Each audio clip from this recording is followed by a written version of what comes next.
Welcome to the Washdown podcast, episode number 58. And tonight's guest is Captain Michael Hopkins.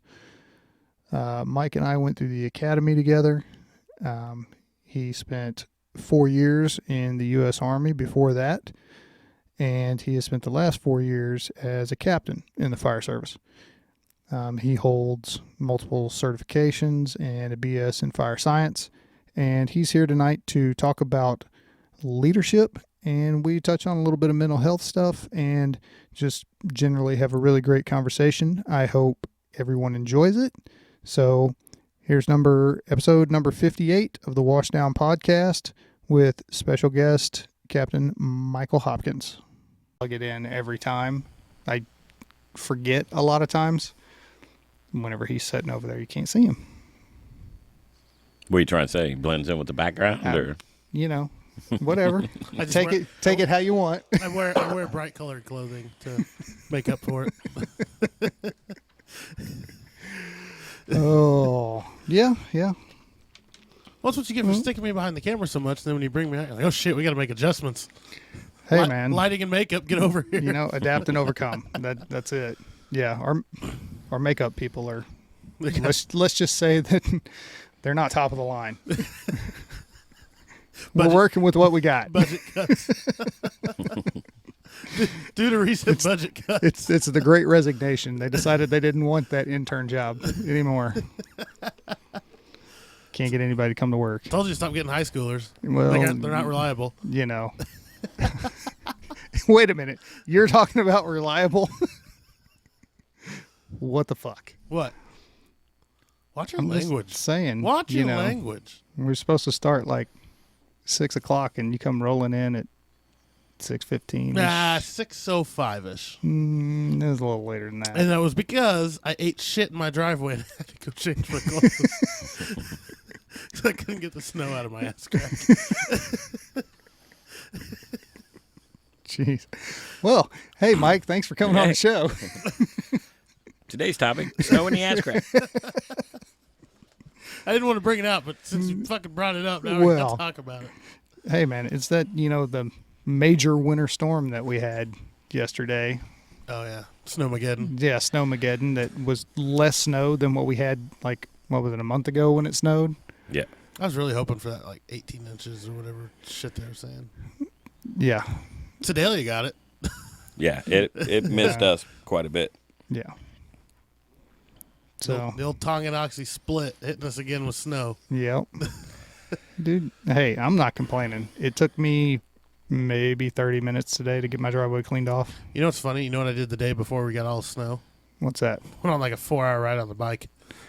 I saw a bunch of dudes out. Yeah. Because it was 60 degrees almost? Dude, I was in Dallas on Saturday playing in a softball tournament, and it was 70 degrees down there. Jesus. Yeah.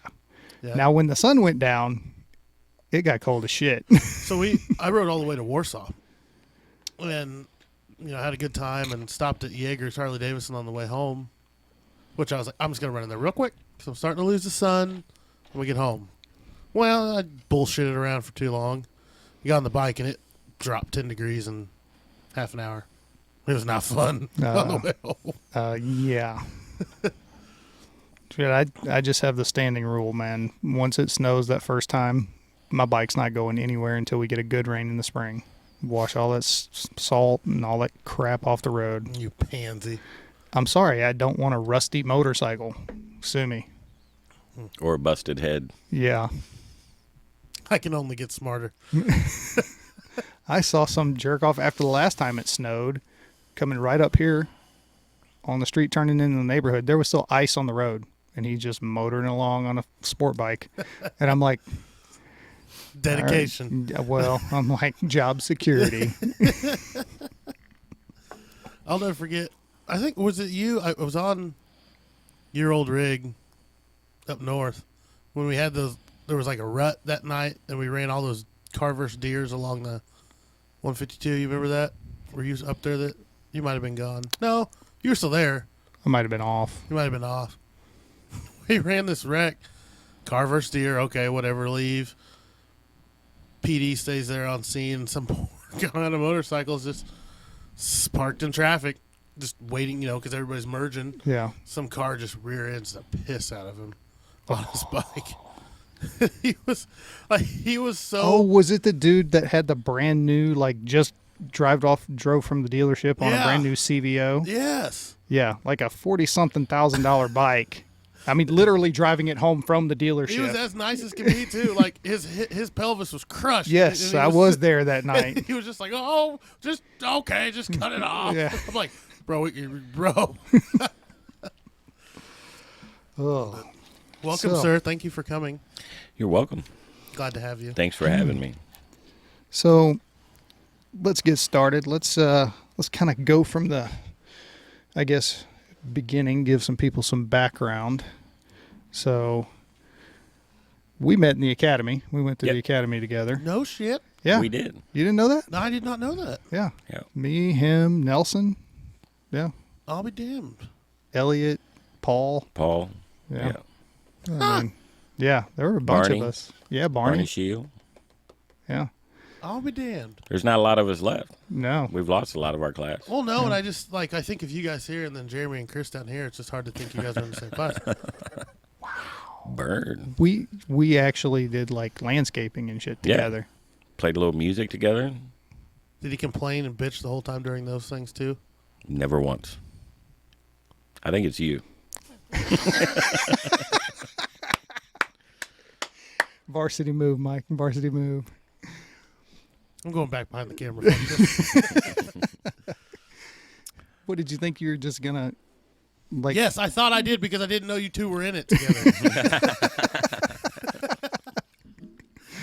Oh. So what led you to the fire service? Well, actually, I started my service type career in the Army. Right out of high school, I was married and had a child. Joined the Army. Loved it. Loved everything about it. Probably would have stayed and retired. Marriage thing didn't work out so well. So I had to come back home, deal with that. Had custody of my kids and was just looking for something that would give me the same sort of satisfaction that the military gave me, and turned to the fire department. I'd thought about the fire department as a kid.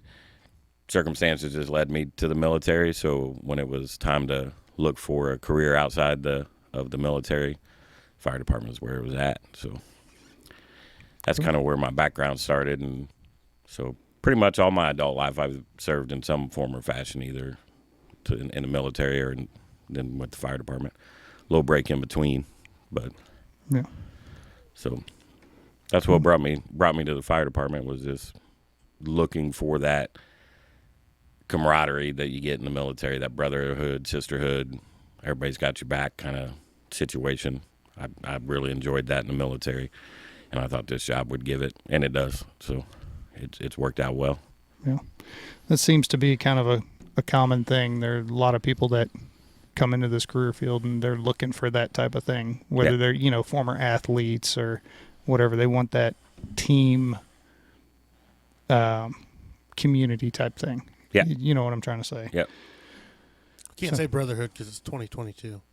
Right. You just got to add sisterhood in there too. No. It's I was watching neutral camaraderie. I was watching a episode of the Unsubscribe podcast with a couple of the guys, Donut Operator and Eli, and they had Tim Kennedy on, and you need to watch that episode because that topic came up. Because I guess a lot of people don't know that Eli is Asian, so every time Donut Operator needs a Asian voice for his videos, he calls Eli, who will say whatever he needs said. He'll hold his telephone up to his microphone and have him say it, and then I guess in the he'll run a ticker across the screen. Eli is really Asian. It's okay for him to talk this way. So, but whenever Eli started doing that during the podcast, Tim Kennedy almost was doing the same thing and caught himself, and then they went way down a rabbit hole on that shit. So, what would you say? We've had quite a few military to law enforcement, military to firefighter individuals on here. Something I've always kind of wondered, and I've never asked, what would you say the biggest thing to overcome from the military into public service was? There are lots of similarities, but what would be one of the biggest differences that you definitely had to make an adjustment for? I would say, especially when it comes to leadership style, I mean, a lot of times in the military, it is just you. It is you and your guys and your NCOs and officers, and you're off deployed or training. You have to adapt to here. You have that same paramilitary structure, but the home life is one of the biggest issues. It's not just all military. We have our home lives to balance at the same time with our service in the fire department or being a cop, and you go deal with it for 24 hours, and then you're immediately back home dealing with your wife or a significant other. Dealing with it for a year, and then right. So that was different. A little, you get so in the military ingrained. I mean, it's just all military, really. I mean, and that's why a lot of military marriages don't last, because you're gone so much. If you're not deployed, you're training to deploy. When you get home from deployment, you get a little time off, but then it's right back to training for the next deployment or the next thing you're going to do. So adjusting to having a better work-life balance coming to this job, and quite honestly, I had an issue with it when I first came on. Probably cost me the marriage that I was in. Just not having that balance. You go so full force into the fire department, or like when I was in the military, I was just used to it that way. This is my job. This is what I got to do, and not getting that balance. It becomes more of who you are than it's your job. Yes.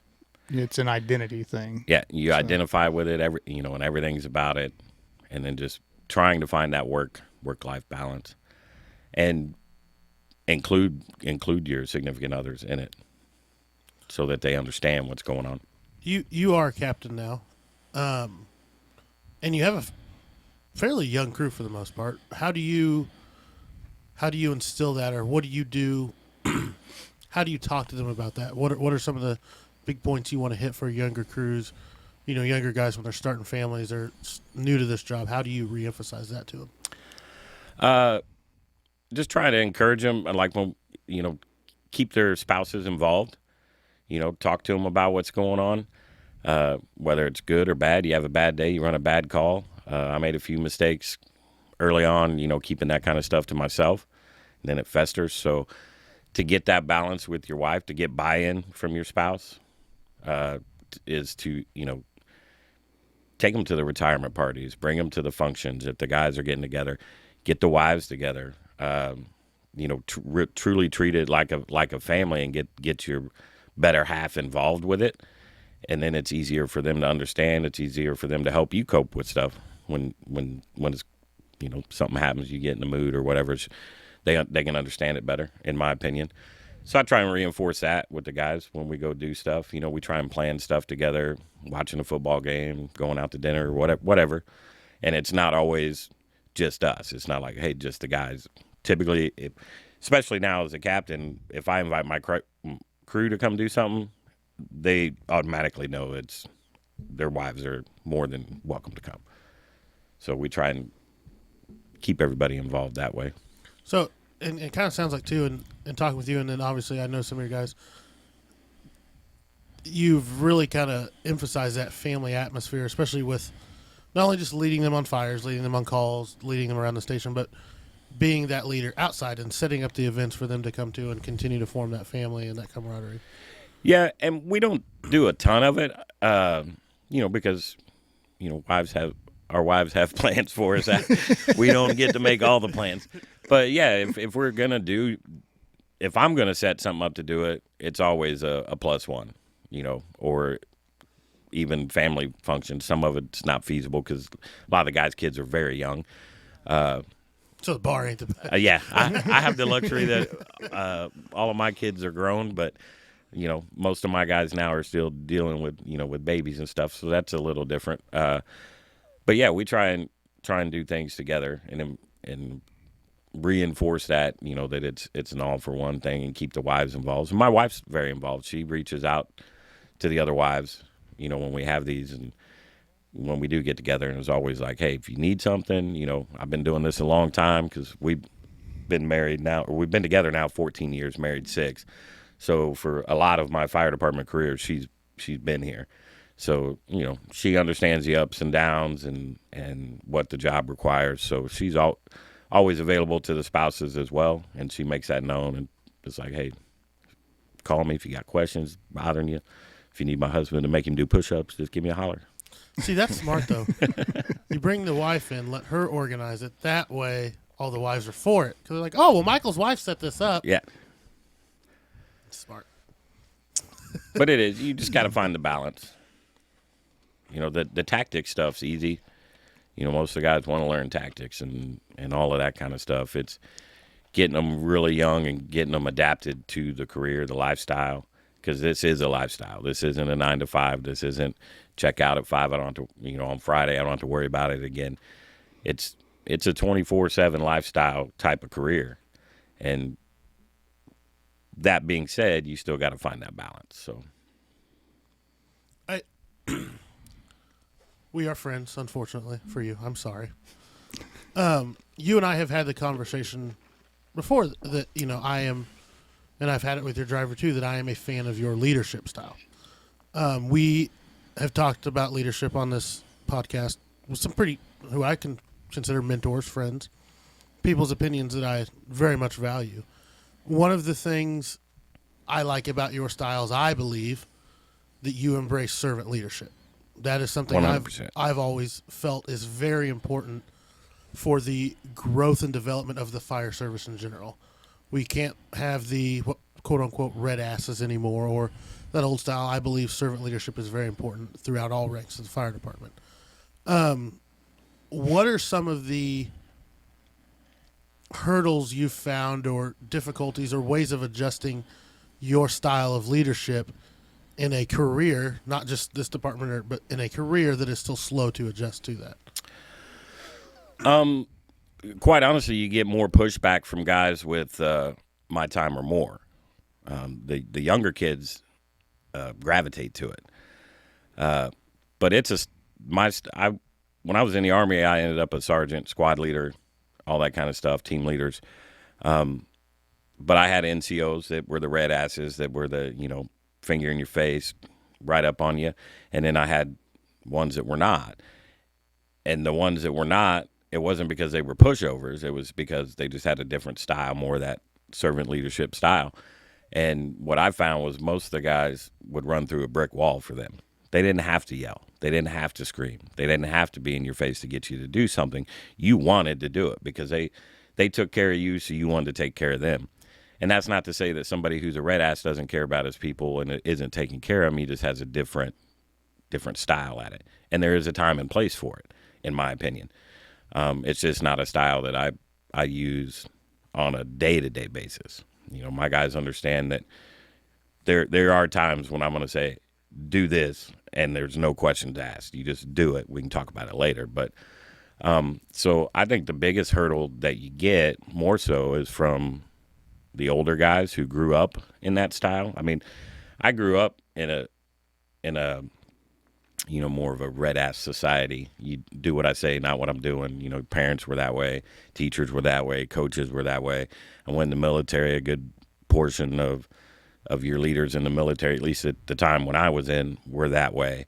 When I first came on the fire department, everyone was that way. So it did not bother me to have a red ass captain. It didn't hurt my feelings. I didn't take it. You know, it's just the way it was. I think we have a generational gap now where kids were raised a different way by their parents, by society, by their coaches, and they do not respond to that well. They don't know how to adapt to that well. So I think it's going to be incumbent on the gap leaders, is what I've kind of termed it, which is myself, Jeremy, guys coming up that are making captain now. We're bridging that gap from the Mick Burns, the Tom Burns, the Ray Wins of the world, who were great, well-respected people on our job, to the new young generation that's coming on. We have to find a way to bridge that gap and communicate the traditions and the drive and the want to on the job. And I think it's going to take a different style of leadership. Well, it's just to illustrate that point and, the adaptive style of being able to adapt to your people and set them up for success. Think about it in terms of football, right? So let's say you're a football coach and you go in and you've got Tom Brady as your quarterback. Are you going to be calling quarterback draws every other play with him? No. Not at all. Quick slants all day long. Now, you got Lamar Jackson. Yeah, you're going to let that dude run. You have to fit your offense and your style to the personnel that you have. Absolutely, yeah. Yep. And that's not to say that every young person who comes on the job doesn't understand, a form of leadership we may have had when we were younger. Mm-hmm. You can't group everybody together like that. But I think as a whole, the younger generation, and when I say younger generation, I mean either young millennials, because true millennials, a lot of them are close to 40 years old now. But the younger millennials and then Gen Zers grew up in a different time frame, a different parenting style, teaching, coaching style, social media.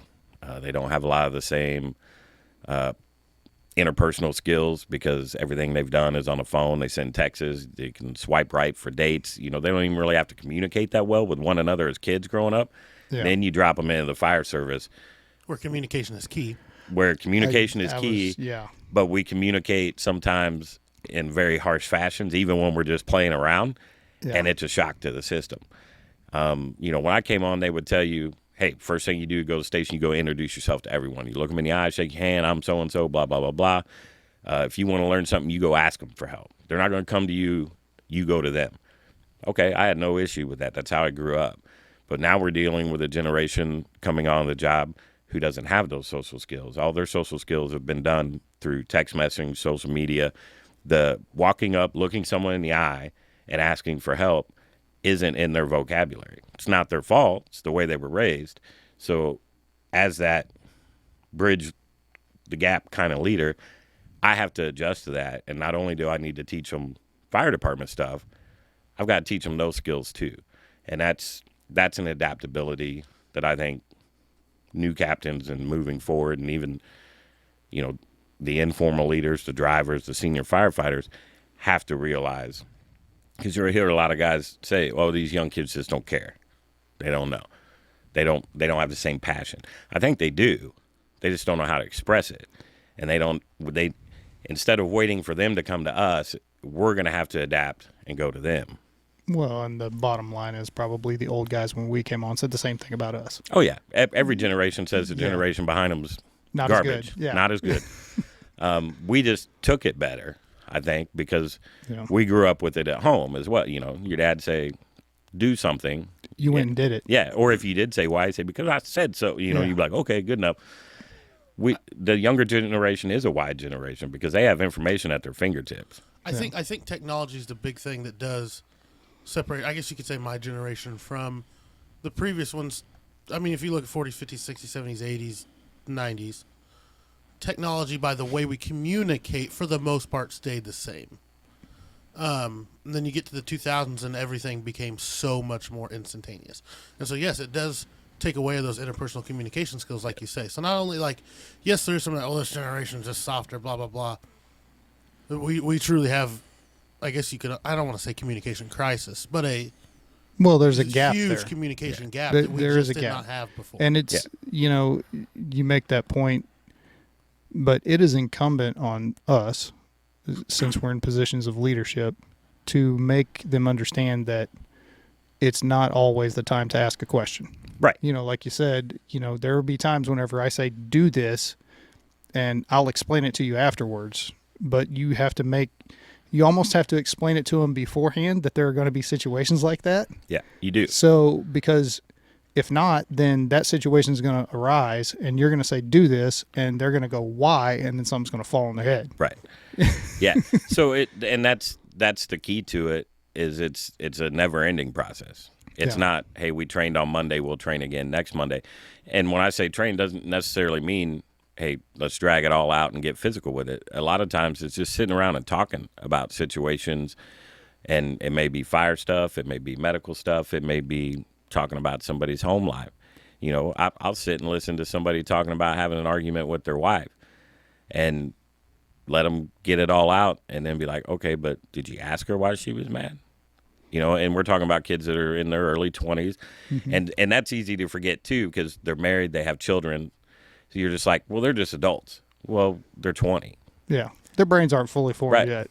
And I can promise you how I am now, my thought processes, the way I look at things is 100% different now than it was 18 years ago when I started on this job. Some of that has to do with the job. A lot of it's just maturity and changing, and, you know, your ideology on everything changes over time. So, and that's easy for some of us who are in the middle and or older guys. We forget that they are 22 years old. Yeah.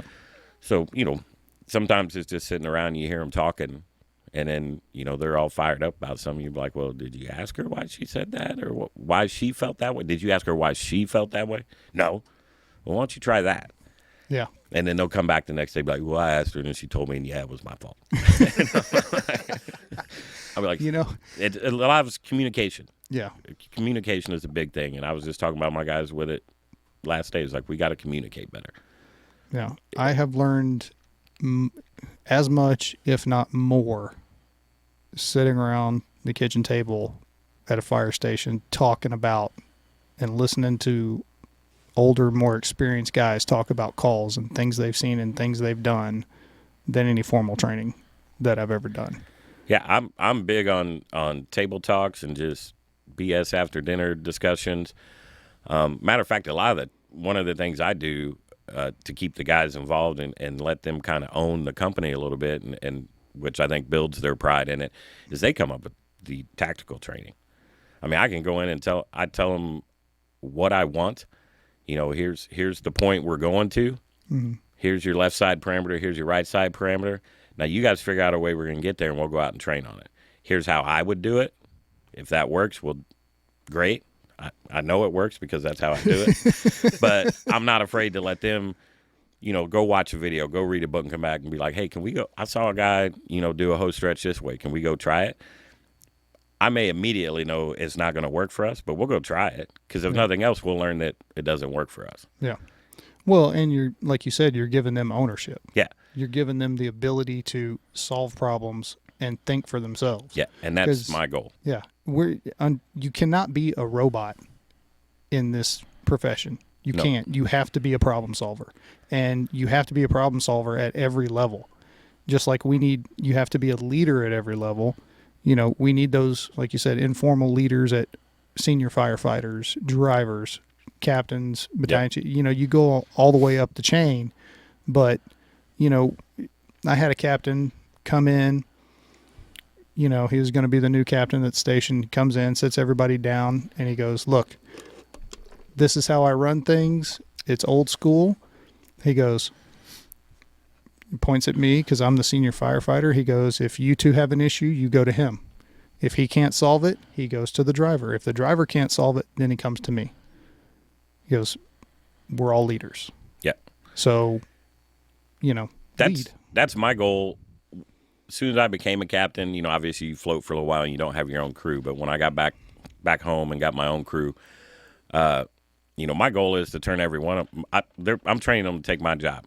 I mean, I've got 6.5 to 7 years, maybe a few more, depending on, you know, how big a boat I want to buy.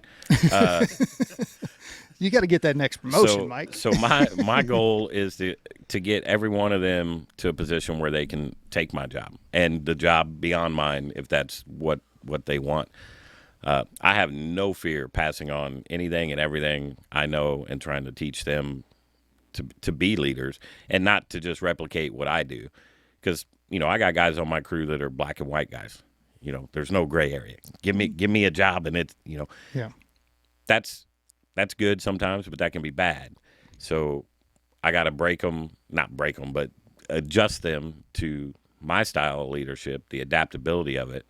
And then maybe down the road they can combine the two, and it works well for them. That's the biggest thing with leadership. There is no cookie cutter, hey, if you do this, you're going to be successful. Yeah. There's attributes and skills that you can learn that's going to help you be successful, but there is no do this and you'll be a general in the Army. Do this and you'll be the chief of the department. That doesn't exist. No. Well, and with our job, being black and white is it's a hindrance more than anything else. Right.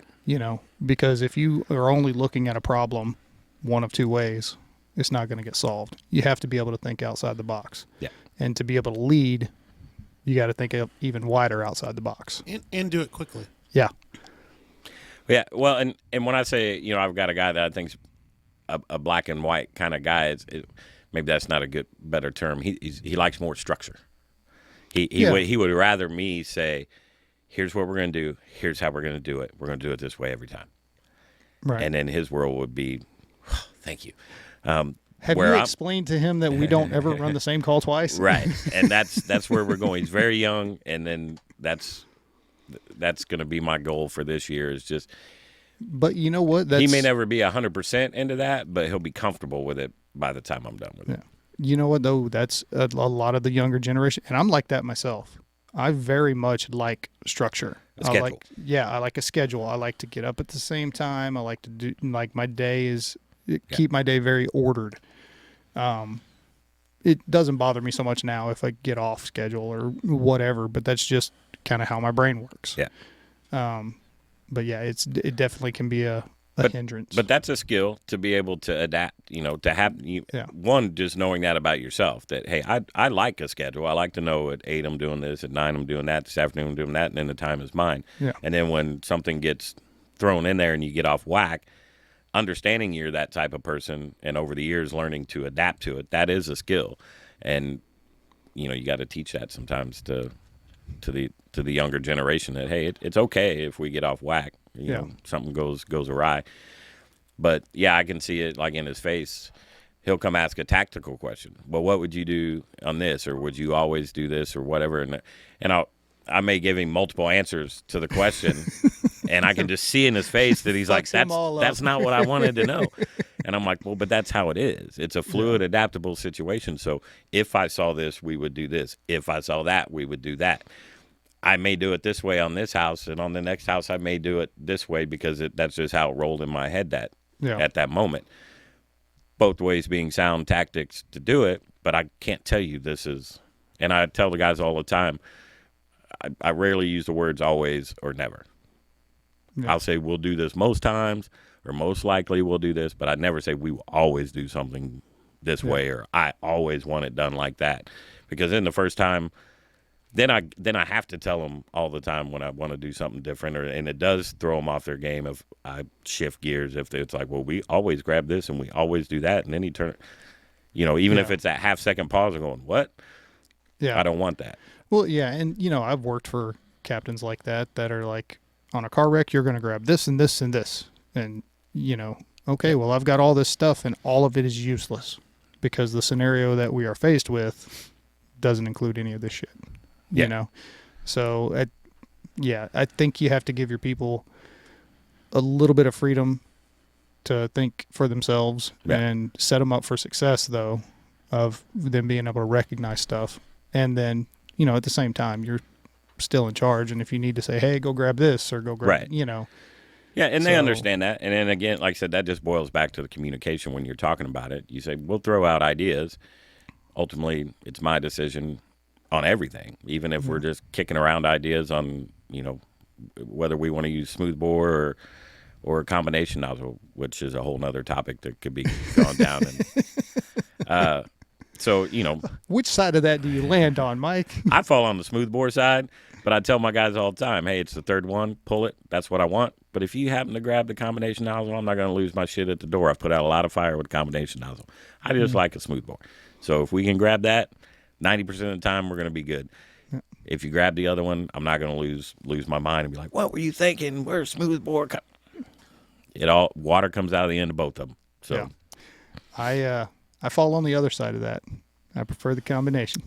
I've worked for both. You people. Yeah, I've worked for you people before. Well, and I'll tell you why though.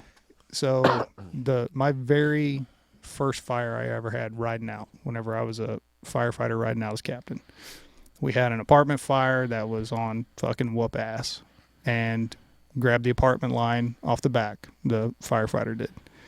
So I'm standing at the front door. He brings it up. It's a smooth bore. No problem. I'm fine with that. I don't care either way at this point.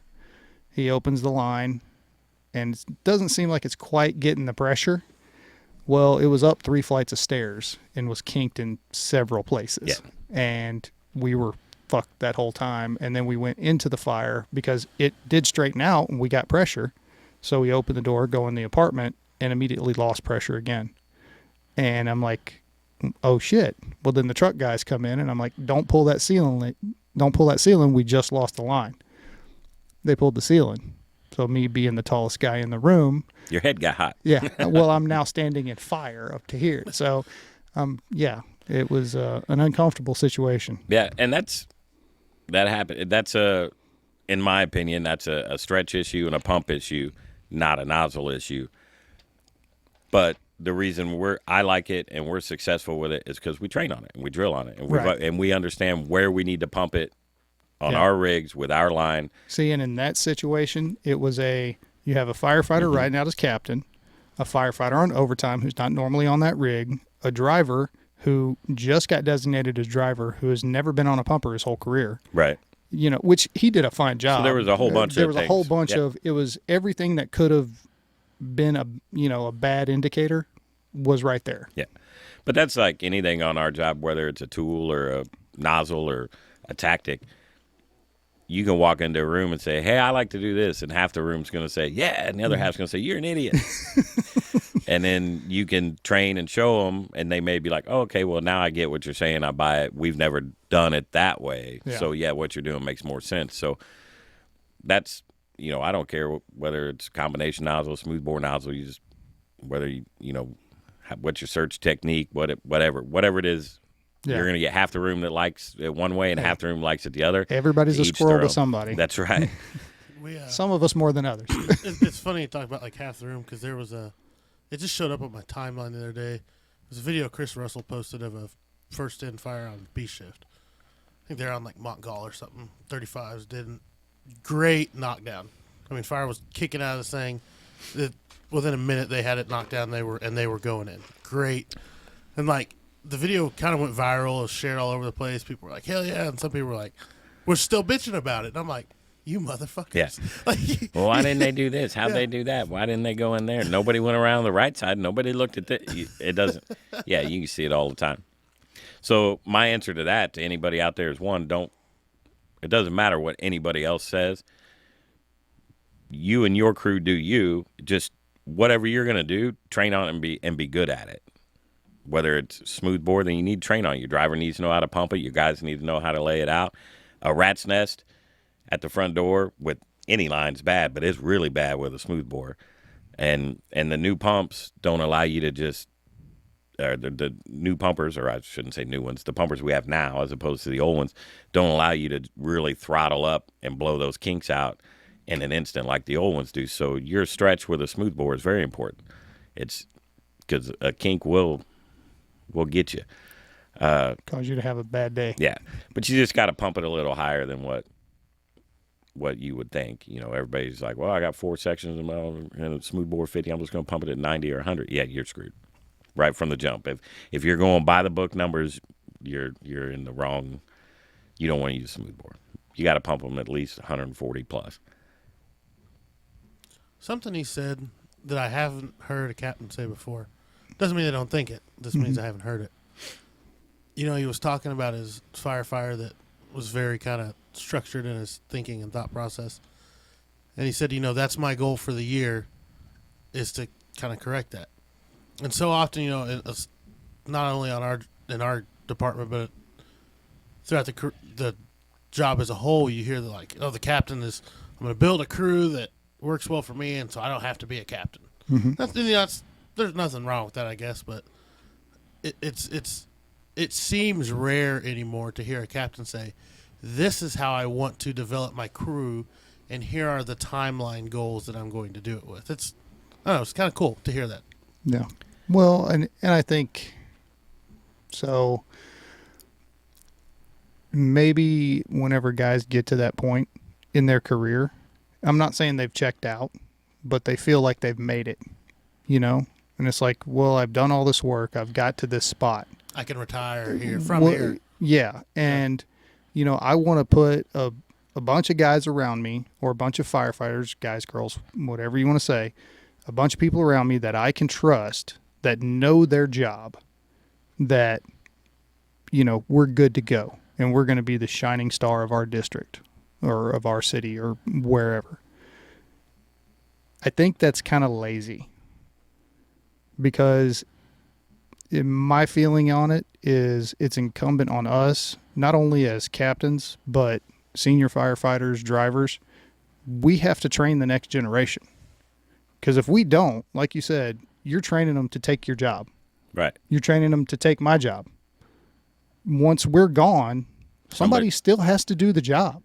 Who's going to train those people if it's not people like us? Well, and in every step of the job, we say, as a firefighter, soak as much knowledge in as you can. Learn this, learn that, learn this, learn that.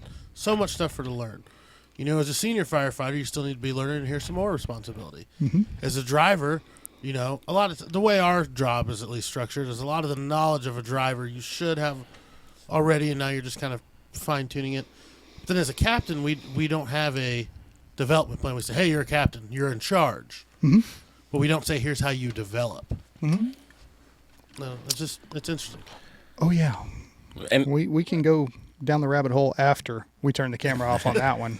Well, and a lot of that, though, is, and I preach it to my guys, is, some of that is self-development, studying on your own, studying your captain. I mean, I've had the great opportunity to work for some really good captains, and each one of them very different in styles, very different in approach.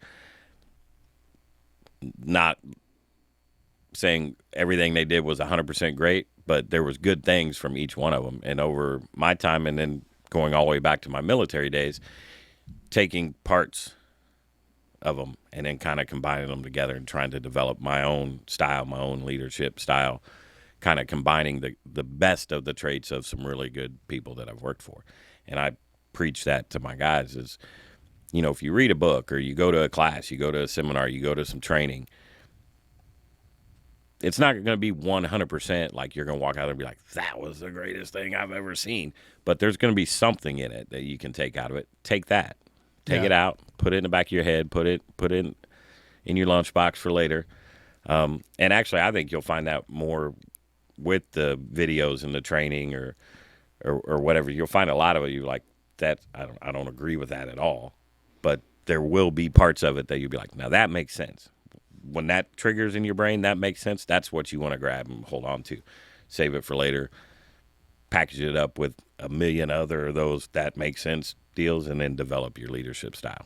Yeah, and that's what I was going to chime in on is sometimes in those, classes or trainings or whatever, the biggest thing that you can get out of it is what not to do. Yeah.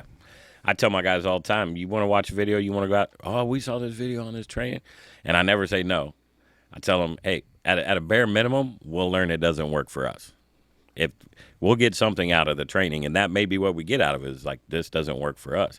And some of it's, we may go do it and be like, this is great. We could never do it here because the way our whole city operates. Just because we learned some great way to get water supply and do something because we saw some department on the West Coast and we decide to do it as our pumper alone, the guys up the street aren't doing it, so we just look like a bunch of buffoons doing something that nobody else does, or it all gets messed up because it relies on another company to give you the help. So unless you can go sell it to everybody, then it's not going to work here. Well, and I think that is something that probably needs to get done a little bit more is joint training. Yeah. Of especially in your district. And I know that, it's hard to coordinate that, especially with call volumes being the way that they are now with everybody. And, everybody's got their own stuff going on. But I think we need to commit to that a little bit more. Because I remember, it's been a long time ago, but in the district that I used to work in, we did those, it seemed like fairly regularly. We would get the whole district together and we would do, a fly piping or water shuttle or something that involved the whole district. And it wouldn't be long. You'd be out there for an hour, maybe two, depending on how many times you fucked it up or, Right. whatever. But it seemed like we kind of did that a little bit more often, and it just kind of fell off. Yeah. And I think it fell off as the call volume went up. Well, and that just takes, making phone calls, calling. You may not be able to do an entire, set up an entire district, but we kind of approach it like if we run a fire and we run it with a company, and something doesn't go the way we thought it should have went, whether it be something they did or something we did, I try and get in contact with them the next day. And be like, hey, what happened there? You guys were slow getting through the door. We were behind you. Everybody was getting jammed up. What happened? Yeah. And then talk about it and try and work it out and offer, hey, you guys want to get together and work on it? Sometimes they do. Sometimes they don't. Sometimes it's just a phone call. Yeah. And they'll be like, yeah, this is what happened, blah, blah, blah. And, it's happened to us a couple times. And then, you just throw something at, well, have you tried this or that or whatever? And sometimes that's just it. But I think getting training on our department right now is it's on us. Yeah. There's not going to be any. And one, in reality, when they do, I don't know how effective it is, because they do one of two things. We're either 9 steps ahead of where we should be, and everybody's going, what in the hell?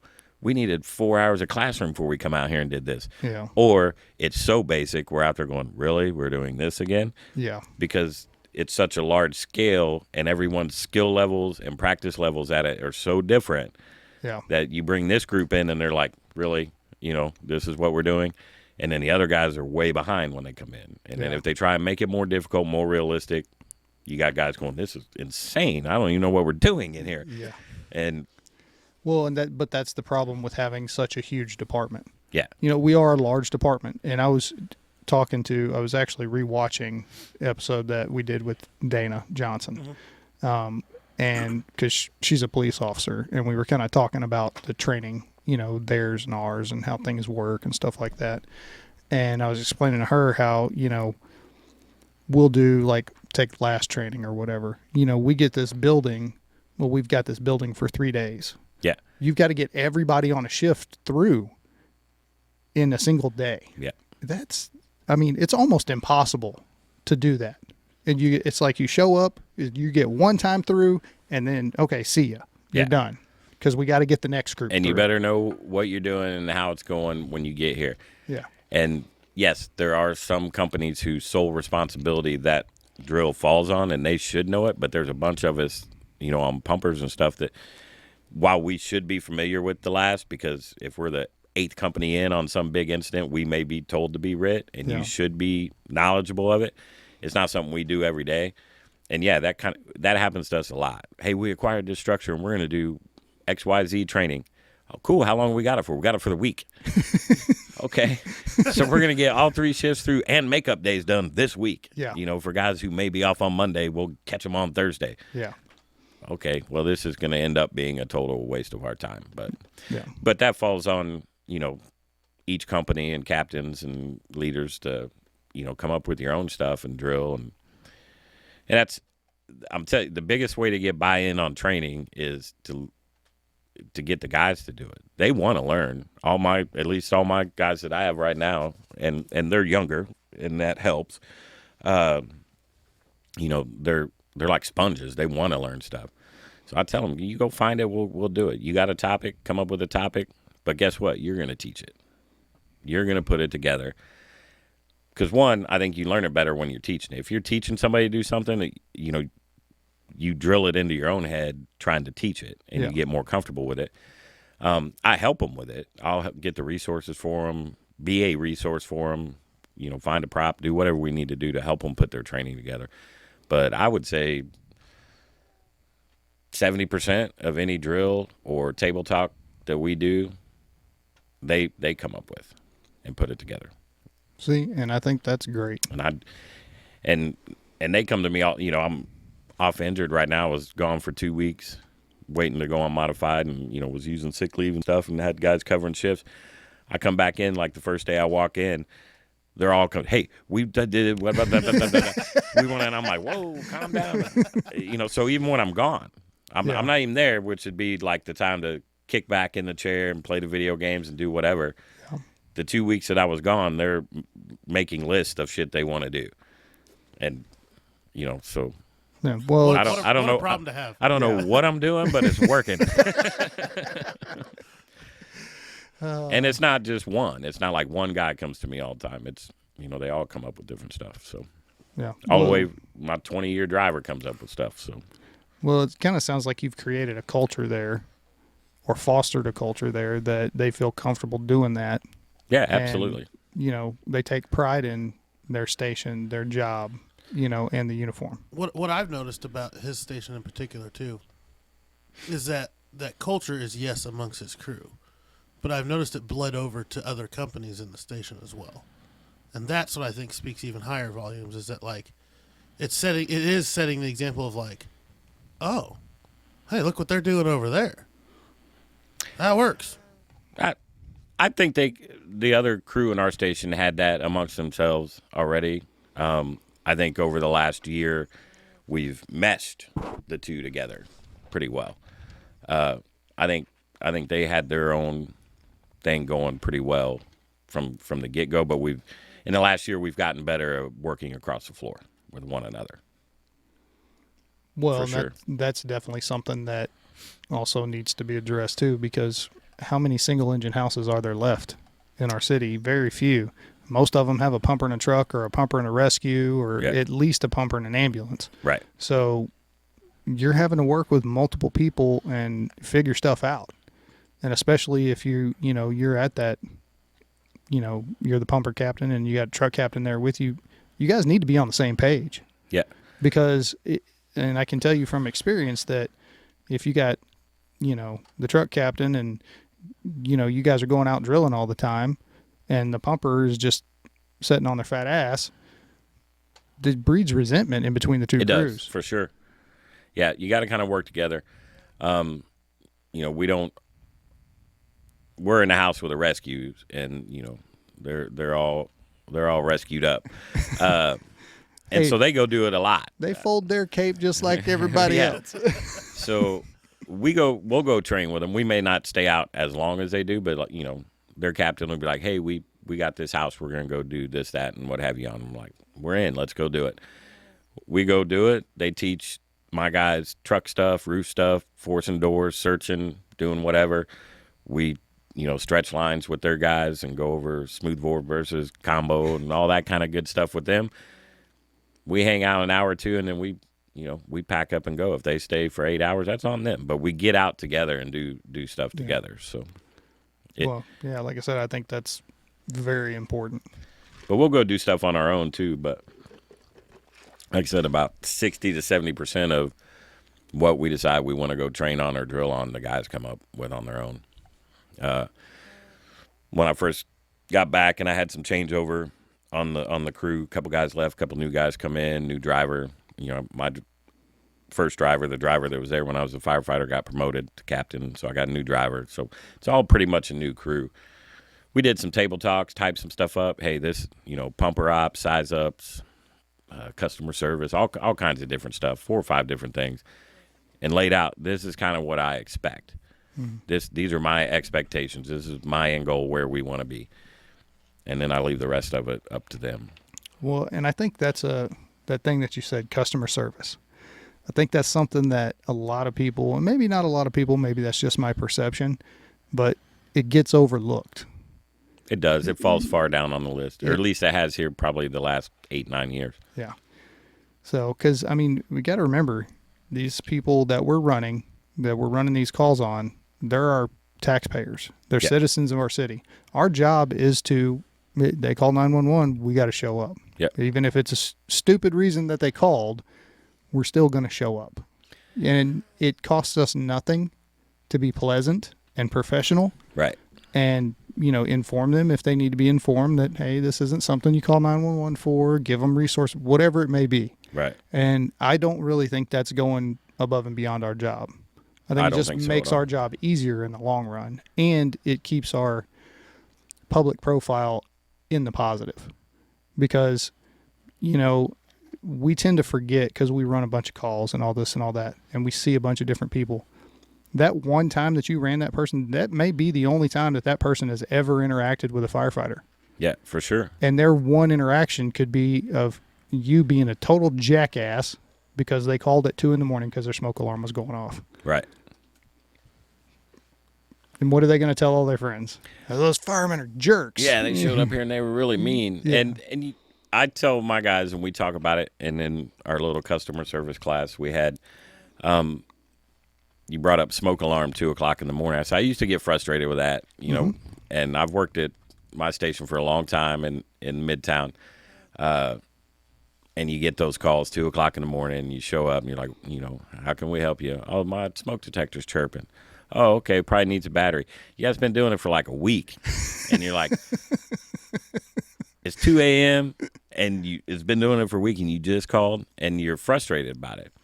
And the week thing still frustrates me, but it used to frustrate me with the batteries. I'd be like, you can't run down to CVS and buy a battery.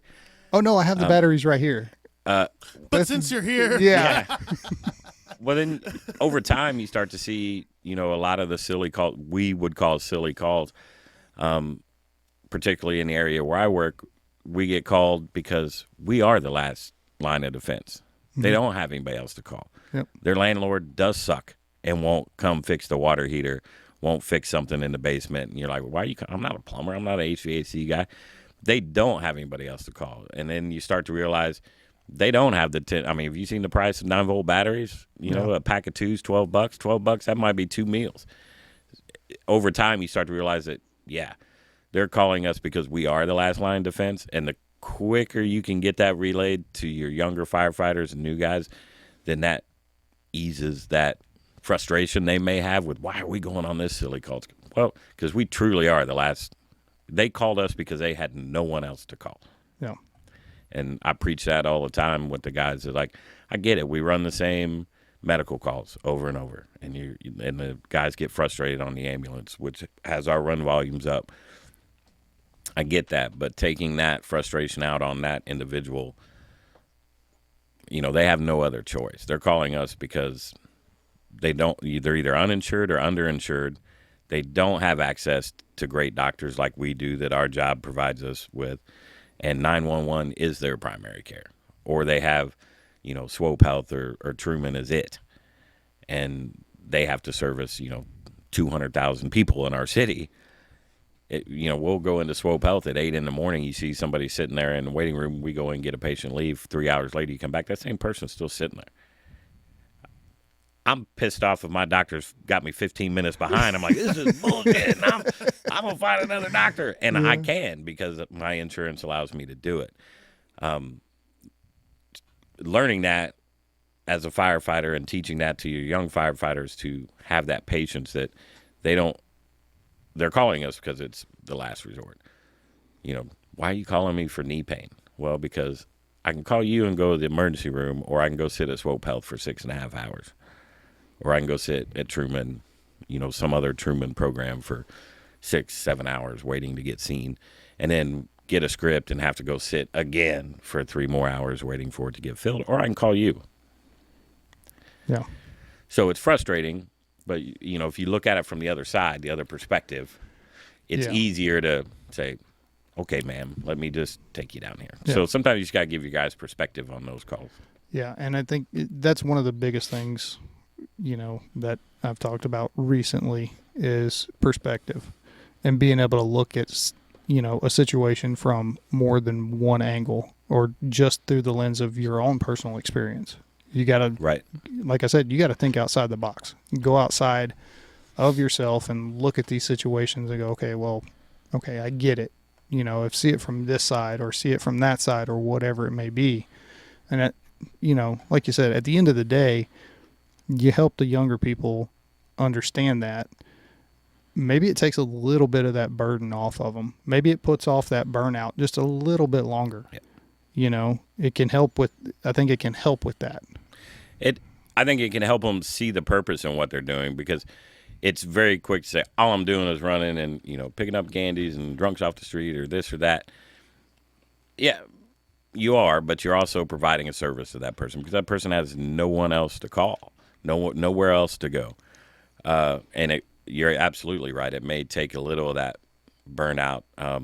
There's been studies with Gen Z and millennials that one of the biggest things they want out of a job, money was like sixth on the list. Yeah, it's job satisfaction, and purpose. Purpose and impact, and letting them know that you are making an impact. It may not seem like it, but you are. And what does that hurt to say you're doing a good job? Yeah. I'll see that sometimes, on social media. Somebody said, tell them a good job for just doing their job. Well, nobody ever told me. Okay, but it doesn't mean you didn't want them to. Just because they didn't do it doesn't mean you didn't appreciate it when they did. Yeah. And now you're just a red ass who doesn't want to do it. It doesn't hurt me one bit to pat my guys on the back and say, hey, good job on that call. You guys did great. That was a good job on the fire. Yeah. How does that hurt me at all? It doesn't at all, but it might make their day, Yeah. So. Well, and it's, you alluded to it whenever you're talking about, your one firefighter. It's building them up. Yeah. And if all you ever do is tell somebody you suck, you did it wrong, whatever, what do you think that's going to do to them mentally and emotionally? It's not going to make them full of confidence and go for that next promotion or really want to do a good job. Right. 9 out of 10 people are going to go, well, that dude doesn't fucking like me. I can't do anything right. Fuck it. I'm out. Yeah. And that always, I kind of like that you guys bring that up because I don't think that always necessarily has to come from a leadership standpoint as well. One thing, and I mean, you've seen this on my calls. I you probably have too. You just don't run a lot with me, but like when I'm on the ambulance and we're running that stupid call at 3 a.m, I don't want to be here. The pumper crew doesn't want to be here. We don't need to be here, but we're here. It's always one of those things too. Like his crew's really good about it. Usually when I pull up, the patient's ready. Like either, hey, they're standing outside with the crew, or we've got this patient ready to move. We just need your cot or something like that. And then again, it's just like, hey guys, thank you for your help. It's 3 a.m. I know you don't want to be here. I don't want to be here, but like, thank you. Yeah. Great job. Thank you. It's so simple. Yeah. Like, I mean, and the only time, at least for me, like, running those calls, especially, and then, you're waiting on an ambulance to get there, however long it may be. The only time that I'm it's been iffy. years. Yeah. Got a fucking beard now. Fucking, fuck. You gonna shave? I did before you guys got called. Yeah. I'm on mandatory day 97. Thank you. But no, like, so for the most part, absolutely, yes. Let's get the patient ready, get them in the stair chair, whatever it may be. The only time that I'm iffy on that stuff is if I'm like, you know what? Maybe let's only move them one time. That's just my perspective. Yeah. So if we ever do run a call together, that's usually what I'm thinking. We try to do that too. I mean, if they're in a tough spot, then we may get them moved down to the living room. But yeah, there's no sense in everybody picking and lifting and hoisting and risking an injury multiple times when the ambulance isn't even there yet. Yeah. On that good job, pat on the back kind of stuff, I think you can take it a step further on the job, on our particular job with the adding of EMS and AMBO, is the attitude towards the AMBO. Even guys that don't have to work it, oh, that sucks. That sucks. That sucks. That's a crappy job. That sucks. That sucks. That sucks. Well, how long do you think it takes a brand new kid on the job who's doing that job, listening to someone they respect or at least has more time of, and they have some form of respect for, say, the job you are doing, not you in particular, but the function you have to perform sucks. I'll answer that question. It's before they even come out of the academy now. It takes them, and if it's not out of the academy, it's within a couple months of listening to guys in the station before they're going, this sucks. My job sucks. What I have to do sucks. I think as a culture change on our job, whether you like it, you agree with it, whatever, if you're in some form or fashion putting influence on anybody beneath you, you need to have a positive attitude about it. But some of that boils down to, like I said, guys will say, well, why do I need to pat somebody on the back? Nobody ever patted me on the back. All they're doing is their job. Well, sometimes to prevent that burnout for that young kid working that AMBO, it is to say, hey, you're doing good work. You're doing the bulk of the work. We run 155,000 calls, 85% of them or more involve that ambulance. And 50% of the job is doing it. You're doing a great job. Appreciate it. Keep it up. Well, someday you won't have to do it as much.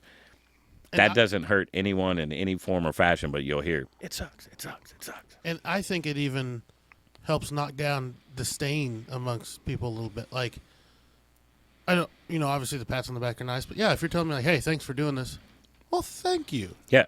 Instead of, hey, it's your job, well, fuck you, why don't you come do it? Yeah. Like, it's that simple. Well, because whenever I got hired, it wasn't my job. And I don't care that it is an integral part of what we do now. I'm still not going to do it. Yeah. How about fuck you, get on the team? And that's a culture shift that has to take place on our job. And of that, well, it wasn't anything I was supposed to do when I got hired, so I'm not doing it now. Guess what? We are fucking problem solvers and adapters by nature. That's our job. So we have to adapt to this. It is here. It's not going anywhere. Nope. So you can either, happiness is a choice. You can either be happy and come to the station and be a productive member, or you can sit over in the little angry corner and be mad about it. It's not going to change. Well, and it doesn't necessarily mean that you need to, like if you have two companies in a house, doesn't necessarily mean, hey, you need to be in this rotation with us. But you can lend a hand every now and then. You see it. Ambo leaves at 7 in the morning. They don't get back till 2 o'clock in the afternoon. They're there for 10 minutes, and they're going out the door again. Hey, dude, sit down and eat. Throw your stuff on the truck or the rescue. I'm going to jump on this Ambo for the next couple hours so you can eat lunch and grab a nap before you got to run your nuts off tonight. Couple hours. And you may not do it again for a month, but I can promise you the guy you do that for, his whole attitude for the day is going to change. His whole attitude about that station is going to change. It affects people just a couple hours. Yeah. Or if you do want to be nice and come in and be like, hey, I'm going to grab this front half for you today. Throw your stuff on the truck. Well, I'm on the pumper. You don't have to do that. No, I know I don't have to. Nobody's telling me to. I'm just doing it because I've watched you get your head pounded in. I'm just going to do it for you. That will change that dude's world at least for the month, if not forever. He will have a different perspective, I promise you. Yeah. Well, and it also brings that station cohesion. Yeah. It's that true team mentality. We've all got the ball, and we're trying to move it towards the goal together. Yep. Instead of, I'm offense, you're defense. But when everybody's on offense. When the subject gets brought up, too many guys who aren't responsible for ambulances, and I say that word responsible because it's not assigned to their company. It truly isn't their technical responsibility. Get way defensive real quick, like I'm saying, you should be in the rotation and on there every other day. I'm not saying that at all. You're right. You've got the time. You've got the seniority. You bid to a spot that doesn't have an ambulance attached to it. I'm not saying you should be there all the time. But if you look across the floor and see one of your brothers or sisters just getting their heads pounded in every day, again, 3 hours in the afternoon, finish out a shift for them. Give them a break in the middle so they can eat their lunch. Yeah. You'll buy them a beer. Yeah. But you won't give them an hour of a break. Yeah. If it called for it, they would literally jump down in a hole with somebody filled with shit to dig a body out or put a fire out and literally get themselves covered in feces, but you won't slide across the floor to run down to research 2 or 3 times for me over the next hour. I mean, it doesn't make sense. And like I said, a lot of guys go on the defensive thinking I'm saying, well, you should just be in the rotation. No, it's not your responsibility to make the ambulance go down the road. However, I do feel it is your responsibility to help out your fellow firefighter. 100%. Yeah. Well, it's sharing the load. Yeah. Many hands make light work. And I think you're starting to see some buy-in around in some places. Some guys do help. And it does start small. Again, it starts with that 2-hour break. Get a guy from across the floor. You get one guy from across the floor to come give a 2 or 3 hour break. And then another guy will be like, well, I can't let him do it, and I don't know how to do it. So, a couple of days, I'll do it. And then one of them will eventually, I'll do half. And what's fascinating is arguably our 2 biggest stations in the city are the ones that I've seen us adapt the best. The ones with by far the most different personalities are the ones that have adapted this mindset the best. It's interesting. Like, there's 14 ears, 12 at the one you're at normally. It's a lot of personalities, and they all somehow seem to It takes get time. on board. It takes time. It takes a lot of cussing and discussing. It takes a lot of hurt feelings. I mean, we've had guys leave over the situation, unfortunately. We finally started going in the right direction here a few months ago. You know, for whatever reason, you know, it started to click, started to work. But, you know, it wasn't easy. You got to continue. It's a continuous, back to the very beginning, communication. You got to communicate with people. You got to be able to talk to people on a true level. You can't shame people into doing it. You can't motherfuck somebody into doing it. All that does is create bad blood and hurt feelings, and you're not going to get anywhere. It takes communication, and, you know, you got to stay persistent. Because, again, it truly is, you know, if you're on a squad and there's a truck or a rescue in your house, that squad, that ambulance is your responsibility. And you bid into it. It's our apparatus. It has our number on it. It is not the guys across the floor's responsibility to make that ambulance go down the road. But like I said, it is their responsibility to not let their fellow firefighters get their heads beat in. Well, And there's a difference. And it's from the top down. Well, yeah, and that's what I was going to say. That station, like I remember your old DSO. I got mandatory to that station on the back half of a shift one day, and I'm like, I'm going to get murdered on the ambulance tonight. And the DSO, who's the captain of the of a station, is like, nah, I got you, bro. And we damn near got in a fist fight over who was going to do it. But that's well, what it even is. just the offer, sometimes, you know. But what I was going to say to that is, you know, I think it's incumbent on the captains and on the senior leadership to set that culture. Yeah. And stay committed to it of, no, this is how we do things here. This is what we want to see. We're not going to let ourselves get to be like this station. We're going to be, you know, we want to all come to work. We want to have a good time. We want to run calls. We don't want to be miserable at work. Right. And there's a direct relationship between that. You know, you've got guys that get burnt out. Once you get burnt out, you're fucking miserable. And guess what? It makes the whole fucking station miserable. Yeah. And one person, we all know this, one person can tank a station. Oh, quickly. Very quickly. Yeah, and to that point, it takes everybody. I mean, when we became a squad 7 years ago or whenever it was, you know, when I talk about it takes communication across the floor to get help. Hell, it took communication within our own company based on the rules that were set up and who specifically had to do it and who didn't. And I was just as guilty of it in the beginning of not doing it as often. I mean, I got credentialed. First off, my captain got credentialed immediately and would take a 24-hour he'd take Sundays. He'd take the ambo the whole day. And I'm like, well, shit, if he's going to, I can't let him do it and I not do it. That's leading by example, though. But then, you know, we operated more on we kept seniority involved in it. And looking back on it, we should have gotten to where we're at now quicker. I wish we would have. And a lot of that fell on me as the senior firefighter on that crew. But that's over time. Again, like I said, you learn, you adapt, you get out and you float and you see around the city and you're like, you come back and you're like, yeah, those were mistakes I made. And now that I'm here, we're not going to have those same mistakes. You know, we're going to, and it works. I mean, you know, everybody takes a little bite. Even my driver, he's got 20 years on. He does back half Saturdays, back half weekends, whatever day we're working on the weekend. And that's the night that he wants to do. And they argue with him. And he's like, I ain't got nothing else to do on the weekend, so I'm working the back half. You guys got kids and babies at home, and you're going to go home on the weekend. Your wives are off work Saturday. Your wives are off work on Sundays.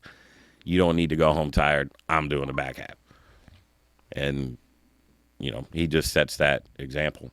And so the guys follow and take care of one another. Most of the time when I got to step in and make a decision with my crew is because they're all passing the buck on who's going to get the most favorable stuff. You know, it's like, well, I'll take it. No, I'll do it. You know, but you did it last time. No, I'll do it. I got to step and be like, all right, we don't have all day. You're taking the detail. You're going, you know. Yeah. It's usually not to come in and fix some major problem where they're arguing over something. Yeah, they're all trying to do each other a favor. Right. And it's like, look, I don't have all day. Chief's texting me. I need to know who's going. Yeah. And if you're not going to figure it out, you're taking it this time, you know. So That's the But that's best a problem culture. to Yeah, have. it is. The problems I have on my company are the best kind of problems to have. It's usually, easy fixes. A lot of it's communication. We're not perfect by any means. I mean, guys can, get sideways on stuff. Everybody's got a personality. Everybody has a bad day or whatever. It all boils back to communication, how you talk to one another, or even talking to one another. Yeah. I've seen that floating is you show up and, you're the outsider and you talk to a couple guys and they're like, this guy over here, blah, blah, blah. You're like, wow. And then later on the day or the next day you're there, you're talking to that guy. And he's like, those guys over there, a bunch of blah, blah, blah, blah, blah. And then at some point you're like, have you guys even talked about this? And they don't even, nobody's come up and said, hey, dude, Yeah. this is what you're doing that's bothering us, and this is why it bothers us. Dr. Phil, the floating captain. Yeah. Yeah. Well, it just amazed me how many issues you would find in a station that they haven't even tried to air out or come up with a solution. They're just pissed off at one another. And Yeah. Thankfully, for my brief time that I've been floating, I haven't run into that situation. I've been pretty lucky that where I've been, it seems like everybody gets along. Either that or they just don't talk in front of me. yeah, most Probably stations do. Probably that. I think the biggest thing I found floating was how different it is around the city, what the issues are at the station. And not necessarily like internal issues with the station. Like you go work up north and float up north and guys will be sitting around and they're venting their issues with the department or a certain person in a department. I'm like, I have no idea what you're talking about. Like, what are you guys all pissed off about up here? Yeah. Then you go out south, they're mad about something else. You go to Midtown, they're mad about something else. Within Midtown, you can go to different stations, go up to one, and they're just fired up to all get out about something. You're like, I haven't even heard that. What are you talking? We have no idea what you're talking about. Just how different the little areas of the city can be and what each group is determining. This is the biggest issue on the fire department. You're like, I don't even know what you're talking about. Yeah. Well, everybody's in their own little bubble. Yeah. So, and what personally affects them is the biggest issue. And that was one of my favorite things about floating was getting out to the different stations. 'Cause I get in my little bubble, very complacent where I work with the same people for a long, long time. And then you get kicked out to go float, go to a district. I didn't know anybody in the district. If they weren't a driver or a captain, most of them were very young when I went and floated downtown. I'm like, I didn't know any of them. Yeah. And again, you go from station to station and, you got to squabble here. Whatever their issue with the department is, whatever their issue with the union is, you hear it. Then you swap districts and go to a district.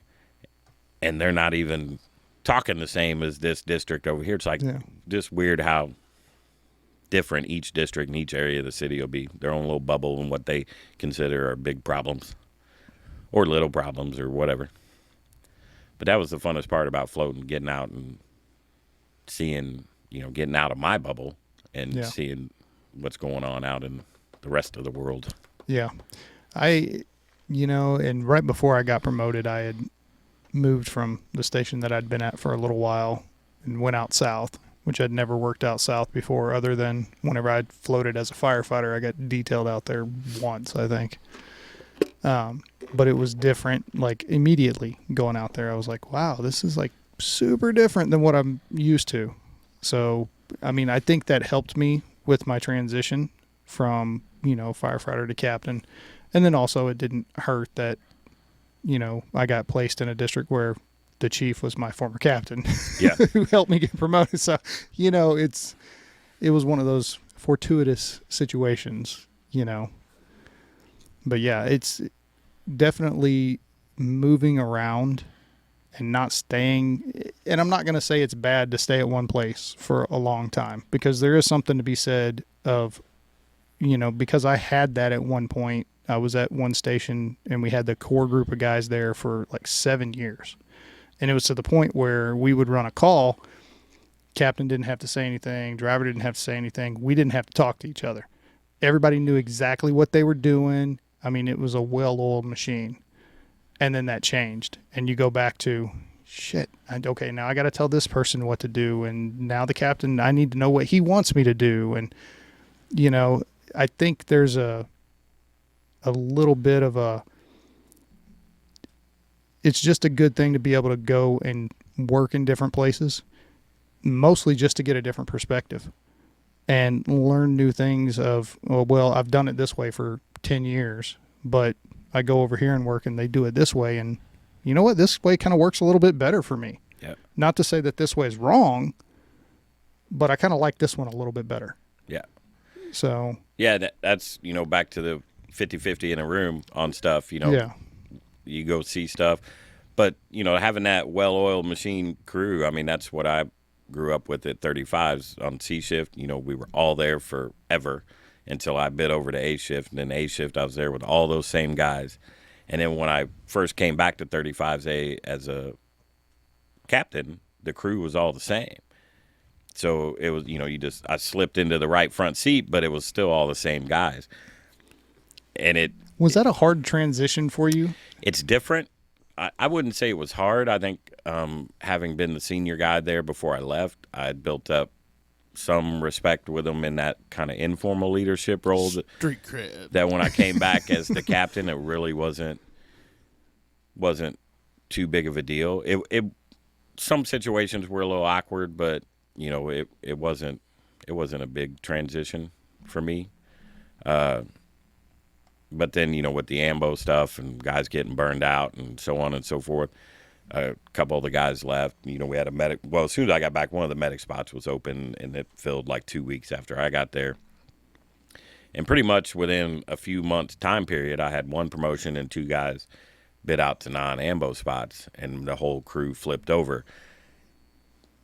And then we're back to square one of not having that crew who'd worked together forever. And, I didn't have to say anything to, well, what do you want? How are we going to do this? And at first, when I knew it was all happening, I'm like, well, this sucks, But now that we're in the process of it, it's actually been better for me because you do get complacent. You get used to, hey, it's just going to flow. Well, now we're back to, okay, we got kids that are just came on the job, and then I've got a couple kids that are just getting into that, getting ready to WOC as captain type kind of stuff and stretch their wings out a little bit as informal leaders. And then I have a senior guy who just bid to me, and then a driver who's got 20 years on. So I've got a whole range now of, not everybody with 10 years like the crew was. Yeah. Now we've got a crew of, 2, 3, 7, 8, 11, and 20. So we have a whole spectrum of guys that need to be trained, guys that need to be, groomed all the way around beyond tactics, because some of them, they're very young, a lot of them. So it keeps me from getting complacent, keeps me on my toes. And I like it. I enjoy it, actually. It keeps me more engaged. It's not just like, I know it's going to happen. I have to make sure it's going to happen. And then, we can just kind of go from there. So, yeah, it's kind of nice to not have don't get me wrong.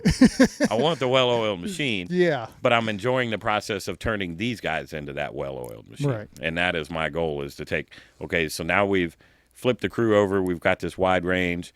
And even the older guys have come from different captains, different leaders. We've never really worked together. And we've put them all together. And now the fun part for me is taking this group so that I'm hoping in a couple years I'm back to that well-oiled machine. Yeah. And that's why I tell them all the time, my goal is to teach you and train you to take my job. And quite honestly, if in 2 or 3 years from now, if I'm the smartest guy on this rig 2 or 3 years from now, then I've failed. Because every one of you should know everything I know, and then hopefully more within a few years. Or at least been told it or taught it. So, my point to that is I don't withhold anything from anybody. I'm very secure in my position, in my rank, in my spot, and my leadership abilities, that I don't have to hold anything back. To be like, well, I'm going to keep this little nugget over here just to keep my head above everybody. Right. Quite honestly, if in 3, 4, 5 years, if they're still struggling and not able to do my job, then I'm failing in my job, in my opinion. Well, it all boils down to, how do you want to leave the job? Yeah. How do you want to leave your crew? Do you want to have those guys that, you're the captain, that you get a crew, and everybody that works under you that you're responsible for go ahead and moves on and gets promoted and takes that next step in their career, you know, do you want to be that guy, or do you want to be the guy that, well, I got the same guys and they're still idiots? Yeah. You know? Yeah, I hope after I retire and I swing back through a station or run into a bunch of firemen at a bar after I'm retired and I start bringing up guys that worked for me that are like, oh, he's a chief now. Oh, he's this. He's a captain. He's retired as a captain. Then I'll be like, okay, you did good. Not, he's still, he's, that motherfucker. he's still doing it. Yeah.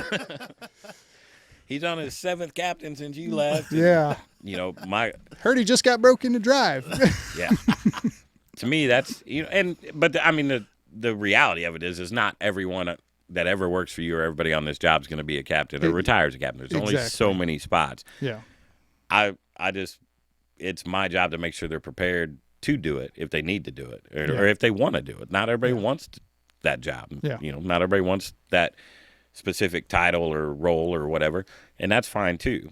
But I don't want them to not do it or take the test because they didn't feel like they were prepared for it. Right. And by prepared, I don't mean studying some books. And I mean, like, they go home with their wife and they're like, I'm ready. I could be a captain. I feel like it. I've been trained. I'm ready to go. Yeah. Well, and ultimately with the way that we are structured now with being able to be a firefighter and ride out as captain, you have to do that. When you reach a certain point in your career, you need to be able to take that responsibility, because there may come a day, especially with our staffing issues that we have, you might not have a choice. You might not want the responsibility. It may be thrust upon you. True. And very true. It's like, hey, you need to ride out today because we've got no one else that can. That's just the nature of the job. It's the next man up. Yeah. We've had line of duty deaths, and guess what happens the very next shift? Somebody's in their seat. Yeah. And with that, learn the tactics, study the books, get out and train and drill. But don't forget the other skills that come with the leadership side, the communication skills, the teaching skills, the listening skills. And that's one of the biggest ones is listening. We do horrible on this job of listening to one another. We listen, but we listen to shoot back a response and defend our position. We're not actually listening to understand why someone's upset or understand what's truly bothering them, and all of that is skills that go into being a good leader, in my opinion. I think if you go around this job and ask people, who was your favorite captain, who was your favorite chief, who was your what, and you start hearing the same names that guys put out there, and then you go dig a little deeper on those guys, you'll find that those traits were in there. And those are skills that can be learned too. Fighting fires and car wrecks and extrications and EMS protocols, that is absolutely important. I mean, that's what we do. But on the flip side of the leadership side, I think a lot of guys put a lot of effort into it, but some guys lack those skills, the interpersonal skills of dealing with people, of noticing when there's a problem with somebody. And maybe they notice the problem, but they don't really know how to approach it, how to, sit down and have that conversation with a person, what's going on, what's bothering you. Because you've been really great, and now all of a sudden you're not, what's going on that's causing that. And then knowing what to do with that. Right. Our biggest asset on the fire department is the people themselves. It doesn't. Mm-hmm. We can buy the most expensive fire trucks, the most expensive equipment, the most everything, build $1 billion stations. The most valuable asset we have are the people. When I was studying for the captain's test, you went through it, your personnel scenarios, and, everybody gives you, do this, do this, do this, do this, do this. The greatest piece of advice I got was from Travis Williams, former chief. It all comes back to the people. Abnormal behavior. And then he stopped and he said, and that's not just for this test. He said, that's my 2 cents for the rest of your career. Yeah. Is it all boils back to the people. Well-rounded, well-adjusted people don't come to work and intentionally break rules, don't come and intentionally not do the things they know they're supposed to do. If they're not doing the things they're supposed to do, whether it's showing up on time, checking equipment, halfway following grooming policies because our department's horrible about that, so you can't, whatever the case may be, if they're all of a sudden just doing things outside the box, Most normal, adjusted people don't do that. So something's going on. He's like, so find out what the problem is whether it's something at home. It may be a wife, maybe a kid, somebody may be sick, they may be broke, they may be losing their house, whatever. You find out what that is, and you help them get that fixed. He's like, all this silliness at the station will take care of itself. Their attitudes, their relationships with their fellow crew members, their willingness to help around the station, making sure they're wired tight at work will come back together if you fix the problem they have at home. Yeah. And 90% of firemen's problems come from something happening at home, or to fall into something you guys talk about a lot would be their mental health. Something's going on upstairs. It's not, not working right for them at the moment. Yeah. And you have to be able to identify that. And yeah, we're not counselors. We can't fix it. We may be able to give some advice just based on our own experiences, but you can get them going in the right direction. Get them to the people who can help them, and then also let them know you're there to help, to lean on, support, and that you're not going to turn your back on them. You're not going to ostracize them because they're going through a divorce or whatever the case may be, and that can go a long way. It just starts with listening. Yeah. Mm-hmm. It's the bare bones of it. It just starts with listening. Well, and I'll go a little further than that, a little bit deeper. It's trust. Because you have to foster a culture that they feel comfortable talking to you about that. Right. Because it doesn't matter if, you see Joe Schmo, he's having a problem, he's showing up late, whatever, and you pull him into your office and you set him down. If that's the biggest, the most interaction that you've had with him, you haven't had those. Yeah, if that's the first one, he's going to be like, no, I'm good, Captain, I'm good. You have to foster, you have to build relationships. Yeah. You can't be like, and you remember how it was whenever we came on. You didn't talk to the chief. You just didn't. You, as a firefighter, if the chief talked to you, yes, sir, no, sir, whatever, you kept moving. You didn't go to him and, hey, chief, how's it going? You just walk into his office.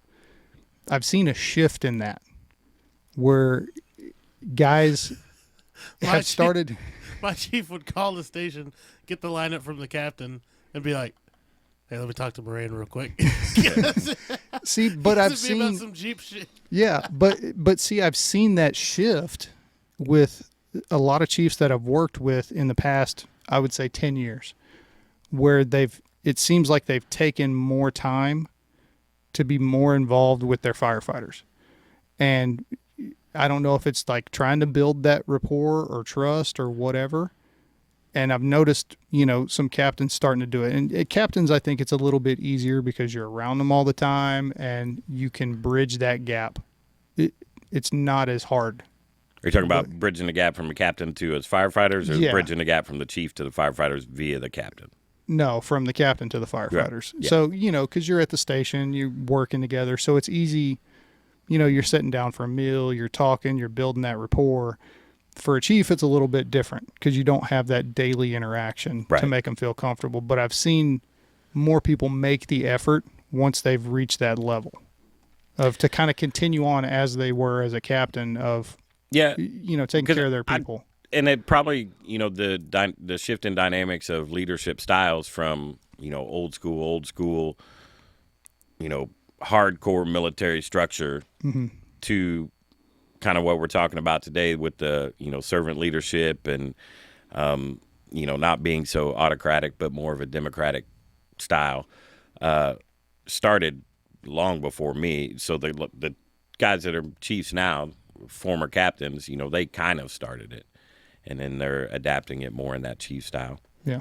So, you do see the guys more easily talking to a chief when he walks into the state. Everybody's initially lets the chief do his thing, say whatever he's going to say, and then it quickly becomes, so anyways, let's talk about chiefs or whatever. Yeah. When you didn't see that in the past, everybody would just stand there and be quiet, and the captains would talk to the chief, and you just stood there waiting, and then they're talking about fishing and Jeeps and vacations and whatever, and you're just standing there going, could we go outside or go to my room now? We had a ping pong game going, and that's all. So. All of that's good. I think that's great. As long as, you still understand that's the guy in charge. Exactly. And you don't take advantage of that on a professional level. guys go golf, go fishing, go do whatever together. And yeah, he may be the chief as long as you're at work and you're teaching, treating him in that manner and referring to him in that manner when you're around other people. That's a tough one, Yeah. I've actually quite the opposite as I've worked with guys who have made captain and then went and made chief. I find it hard to not call him chief or captain. Yes. When we're sitting at a bar having a beer, I'm like, hey, chief. And they're like, hey, dude, we're not at work. And I'm like, it's just. We grew up together. But that's hardwired into me from military time and growing up on a personal level is showing that sign of respect to someone who's in an authority spot over you. Yeah. So I'm just the opposite. I have a hard time not calling them by their rank and they're like, look, dude. I know. I've had the same conversation multiple times. We're a half a bottle of whiskey into it at a strip club. You can stop calling me that. The girls are going to come to me because they know I have more money. Thanks, asshole. So, yeah. So, but that, that kind of brings me to that point of, you have to build that trust with the people that you're working with to, make them feel open or to let them feel open enough to come to you with those type of problems. Sure. Because, that's a hard thing, especially whenever you start talking about mental health and stuff because of historically how it has been viewed on the fire department. It's weakness and all of that stuff. Just because this person has only been on the job for 2 years or 3 years or whatever doesn't mean he hasn't heard or she hasn't heard all of these things. Right. Because, I'm sure you guys hear it just like I hear it, different stations around the city. That sentiment is still there and it's still circulating. And it's still finding those younger firefighters. And I can see that. I think a lot of mental health stuff or PTSD stuff catches a bad rap from not necessarily a guy sitting around saying, well, that guy's weak because he's having a mental health issue or an alcohol issue or, PTSD from. I don't think you'll get a fireman saying, well, that guy's weak because of it. The stigma comes from, you'll hear more guys saying, man, that guy's full of shit. He doesn't have PTSD. There ain't no way to prove it. And he ain't never been anywhere. What's he talking? Been on a job 6 months and all of a sudden he's got PTSD. So this guy over here hears us talking that way. Mm-hmm. And then when he does have, and maybe whoever we're talking about has a legit problem. We don't know. We're dumb ass firemen. We don't know. But this kid over here listening to us have that conversation gets a stigma from us that we're going to think that way about him. Yeah. And then when he does have a problem, he doesn't want to speak up. When in reality, if he truly has a problem, we'll bend over backwards to help him. You see it all the time. Something happens with a fireman, guys start falling out of trees, giving time and help and anything you can, mowing yards and painting houses and roofing houses and, doing anything we can to help a firefighter who's in need. And I don't think it's so, my opinion is that it doesn't get that stigma of guys literally sitting around saying, well, that guy's weak. But they hear us saying, well, that's bullshit. There's no way that guy can have PT. He's just trying to milk the system. Yeah. And then it gets a stigma that way, guys overhearing it. So then they don't want to step up and be that guy when they truly are having a problem. I actually agree with him 1,000%. Just because I was the same way with my injury. Like when I got burned, I was like, fuck no, I'm not fucking going home. I'm not unmodified. I'm not like them that are abusing the system. Yeah, you didn't want to go to the hospital. I didn't want to go to the hospital. Put my ass back to work. Yeah. Like, I threw a fucking tantrum, did I not? Yes, you did. And how did I handle that tantrum? I don't know. I stayed at work. But, But I made you go to the hospital, though, didn't I? But, he's 100% correct, because we eat our own. Absolutely in that we do. But I never thought about it until he said it. But, yeah, it's not that we just, we just discredit it. Yeah, if you could slide a piece of paper over that said, I ran this test, and here the green shows that I have PTSD, I don't think there's a fireman on the job that would be like, oh, you're weak. They'd be like, well, dude, what can I do to help you? Maybe you need to find a new career. Can we get you whatever? The problem is there's not a test that shows that green line. It's all Well, I was at the same call he was at, and I'm perfectly fine. Exactly. So you get – and that's the lack of understanding of mental health and how all that kind of works, because you and I can see all the same stuff. And it may affect you different, and it may not affect. I tell my wife all the time, because I'll have that conversation with my wife. I'll be like, I was at a lot of the same calls, this guy or that guy or this girl. I don't understand. I said, but doesn't mean my dam's not going to break someday. It just hadn't broke yet. So, yeah, it's a lot of just misunderstanding. But if there was a definitive way to say, here's this guy's problem or this gal's problem, I don't think firemen consider it a weakness. We just bag on one another because our first thought is to go to, well, that's bullshit. He's just trying to get a pension. Just trying to get some money. The dude's been on the job 6 months. How can he, I've been on here 20 years. I've seen way more. Okay. And then you factor in that some people do bullshit the system. Yeah. Creates a problem. But that's in any system with any problem, even just regular modified duty. In the last 2 weeks, I've had more guys go, fucking guys on modified duty. I mean, not you, obviously. You're truly hurt. We can see you have stitches and everything. But I get it, so. Yeah, well, and that's the thing. It's not visible. Yeah. You're not going to wear a brace for it. This I can show it. Yeah. And guys will go, okay, well, he is hurt. So we're not going to give you trouble. But them other guys on modified. Yeah. Well, but I want to go back to what you said of, it's, oh, shit. I just fucking lost it. Fuck. It'll come back to me. So just we're fine if it doesn't. Yeah. Oh, lack of understanding about mental health. And, how PTS works, how PTSD works, and all of that stuff. And that's where the education portion of it comes in. Yeah. Of, we need to do, and we had David Struther on last week. His episode just went live yesterday. And he talked about that a little bit. He's a therapist, runs programs that are specifically for military, fire, police, EMS. And that's a big proponent of all of his, treatment plans and all of that stuff. Is basically it's just education of this is what's going on in your brain. This is what's happening. This is why it's happening. And, I think for a lot of us, it's once we know that, we can deal with it. Sure. But it's getting everybody else to, get all that information to everybody else. And a lot of firemen's issues or military, police, people in our line of work, and probably just people in general, is our first reaction is to try and deal with it ourselves and not open ourselves up. It's like, well, I can deal with this. I can fight this back. And then, whether it be drinking or alcohol or, shutting down or whatever, I've dealt with my own issues when I first came on the job. It really didn't have anything to do with fire department stuff. But, yeah, I've been down that road of depression and alcohol and, suicidal stuff. And it's a shit show. And that's why I can say I can promise you the guys on the job, most of the guys on the job don't look at it as a weakness because I had a lot of people reach out and help me through what I was going through. And I think it would fall more into the hearing guys bullshit around the table of like, well, that guy's full of shit, if there was a definitive way to see it. But again, a lot of it is on the education side of it and educate people on what it is, because our first step, everybody wants to deal with shit on our own. Yeah. We don't want to seem weak. We don't want to look weak. So I'm just going to fight this. I can deal with this.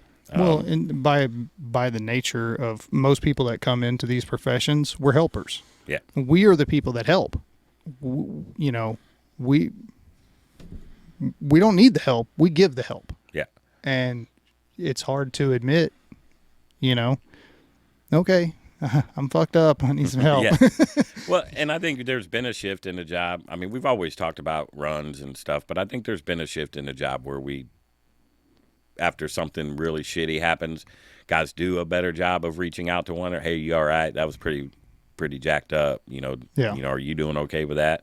And we may laugh about it in our sick, dark sense of humor or whatever, but I think guys do a better job these days of, looking out for one another after a bad call as opposed to 10, 20, 30 years ago. All the way back to the beginning when we were talking like how to integrate and communication spouses and stuff. I'd never talked to anybody off the job when I first came on about anything. And then when I had the issues that I had, one of the biggest things that I've found is communicating with my spouse. Yeah. in some form of. I may not give her all the details of something if we see something shitty, but instead of just coming home and saying my day was fine and rolling on with it, I'll say it was kind of messed up. We ran a fire and this dude was melted. Yeah. Well, what ultimately happens, and we had my wife on, and we were kind of talking about that, about how do you talk to your spouse about it? How much do you share or whatever? Yeah. And she was kind of giving her perspective of it. And she goes, it's like Mad Libs. So you come home, you're grumpy, you're not yourself. There's something going on. You ran a bad call, whatever it was. If you don't give some information, then we're just going to fill in the blanks ourselves. Right. And it's never going to be anything good. He's mad at me. He's this, that. Yeah. So, I think it goes back to your thing with communication. It's communicating with them. But I think, and it's going to vary for every couple and every individual, of how much should you share and what should you share. Yeah. Because secondary trauma is a very real thing. And if they're suffer because you're suffering. Yeah.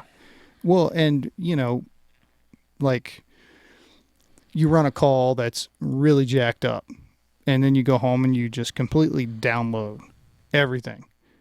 And then your wife starts having fucking nightmares about this or that, basically what that call was. Well, you just fucking traumatized your wife, Now, if your wife is, let's say, a nurse or, a cop or whatever, something similar to our field, maybe you share a little bit more. But if your wife's an accountant or, a secretary or a teacher or something like that, you guys need to talk about that and figure out how far that conversation is going to go. What she wants to know and what she needs to know are two different things. Yep. Yeah, that's a big deal. But you gotta let them in a little bit. Yeah. Or like you said, like your wife told you, we just start making stuff up while you're mad and figuring it out. But that cheating. like those memes on Facebook. Like, I wonder what he's thinking about. Yep. It's like, but that all just would have handed the ball off. Yeah. But you tie all that back again to, as a crew, keeping the wives involved gives them, people to talk to. And, I got young kids on my crew whose wives are new to the fire department. Some of them may not have been married or on the fire department when they got married. So it's not like they walked into this, they didn't date during this lifestyle. They just, all of a sudden, now it's 24, 48, and he's calls and he's coming home. And it can be a hard adjustment for a spouse. So, if you got older guys on your crew, you need to, if you can get their wives and they're willing to, to open up to the younger wives and talk to them. And, I work a ton of overtime. My wife and I both play fantasy football. Her football team name is Overtime Widow because I'm gone so much. That's what she calls her football team. So she understands the fire department. She understands my perspective from the fire department. So she tries to reach out to the wives and keeps that group. And I know, the local has an auxiliary group and all of that kind of stuff. So got to keep the ladies involved too, so they at least have an understanding. Oh, absolutely. Of what's going on. Well, I mean, the reality is that we are in a career field that it's not just us. It does affect your whole family. Yeah. And for me personally, whenever I grew up, my dad got out of the military right before I was born, and he went right offshore. So the way that I grew up was I knew he was going to be gone. It was going to be 14 days at a time or 21 days at a time or 30 days at a time. So for me, celebrating Christmas in November or January, not such a big deal. But for a lot of people, most people, I would say, it's kind of odd not to celebrate Christmas on Christmas Day or Thanksgiving on Thanksgiving Day, or, oh, well, you got to work. You can't make it to the birthday party. Well, yeah, that's just the way that it fell this year. Next year I'll be able to make it, I grew up the same way. My dad was a truck driver. My mom was a nurse. So, we did things when we did them. My dad wasn't at every ball game. He would love to be at them if he could be there, but he wasn't always there. And that's a huge culture shift over Yeah. the years, and that not only are we dealing with, but everyone's dealing with, is, there's more of an emphasis, and I'm not saying it's a bad thing, of, family. I got to be at my son's ball game or my daughter's recital or whatever. And I get it and understand it's just not very conducive to our job. No. And it's causing issues on our job, and it's going to continue to cause issues on our job. And I don't know how, that's a tough one, way above my pay grade to fix, because, the science will tell you that that's the most important thing to this younger generation is family time, jobs with an impact. If you get them to stay at a job 3 years, you've you've outdone yourself. You've won. And then here we are saying, well, we need you now for the youngest on the job, 27 is their retirement. So we need you for 27 years. Yeah.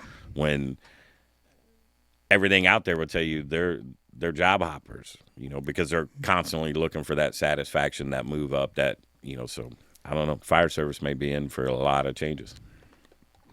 Yep. Well, I mean, we're going to have to adapt and roll with the times. Well, we do.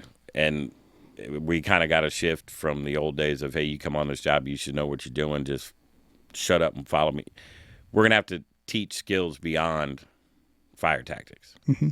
And that's kind of the direction I've taken my stuff, and hopefully other guys will. My leadership style is we got to teach beyond fire department, medical calls and extrications and tactics, because they just grew up in a different generation. Well, and it's, for the same reason you came here, like the camaraderie you had in the military and the camaraderie I had, playing sports throughout high school and college. Everyone will tell you, yeah, we're here to develop you as a football player. We're here to develop you as a soldier, whatever it may be. But this is also giving you life skills. Yeah. It's the same with the fire department. It's a career, not a job, so it's going to develop you as an adult, just like as an adult as it will a firefighter. We just have to recognize that it's going to do that. Yeah. Yeah. Well, and it's getting the buy-in from that younger generation to view it that way. I think it's to get the buy-in as well from, again, the gap leaders between the old school and the new school to buy in, to understand, not necessarily buy in, but understand that the roles are shifting. And then some of the older school captains that are still around and still have 5, 6, 7, 8, maybe they have 22 years on, they plan on staying for 32. Well, if you're in that leadership role, what you've done for the last 10 years as a captain may have to shift. Yeah. Because your crew's going to get younger and younger, and you're either going to get more frustrated, or you're going to have to step out of your comfort zone. And it's almost like you're not just a fire captain teaching tactics. You're almost a father figure parent that you're having to teach the social skills, the communication skills, the walk up to somebody, look them in the face, and tell them how you're feeling. Don't send them 5 emojis and whatever in a text that, hey, you really upset me. Yeah. Okay, great. You're obviously not too upset. You didn't say anything. Well, I did say something. I sent you a text. Yeah, that's not how the real world operates. Yeah. Well, I am a clue everybody in on something. There's no nuance in text. Yeah. It is totally on the receiving party of how that text is received. Right. And There's a perfect Key the and Peele skit inflection. for that. Yeah. Because there's no inflection. There's no body language.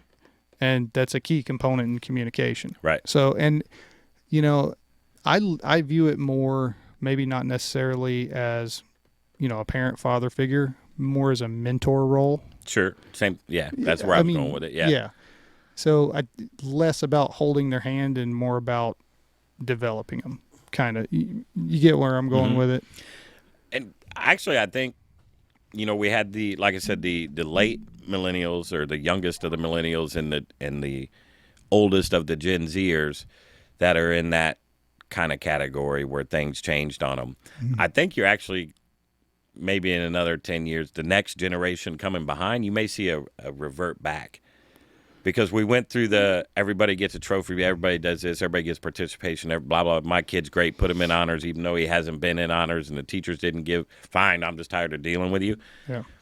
That generation has learned that, hey, we screwed up. Our kids are kind of out of whack here. And the kids that were behind them, because you see them on the job. I haven't met a single person yet that I've said, do you think participation trophies were good? And they go, yeah, actually, I got them a lot when I was a kid. It was great. They all go, no, that was stupid. You should be able to win, So I think you had this dynamic of parents growing up who didn't feel love, didn't feel whatever. Parents were mean. Maybe they did get beat. Maybe or even if it was just spanking, which I'm not opposed to, but beating a child is wrong. Yeah. But they may have grew up in a situation where, like, not happening to our kids. And they went way too far to the other extreme. Mm-hmm. But I think they have seen that, okay, we went too far. And then now maybe those kids are going to understand. And then, so their kids behind them may get back to some common middle ground, and we could see another shift. Because even with the young kids coming on, I mean, they'd be 21 years old and be like, what do you think about this? And they'll spit out what they think. And you're like, well, that's kind of what I think. I'm 20-some-odd years older than you. So I've yet to meet that person who agreed with not keeping score and not, giving it. I've yet to meet one. I think but apparently it's out there. Yeah, it's out there.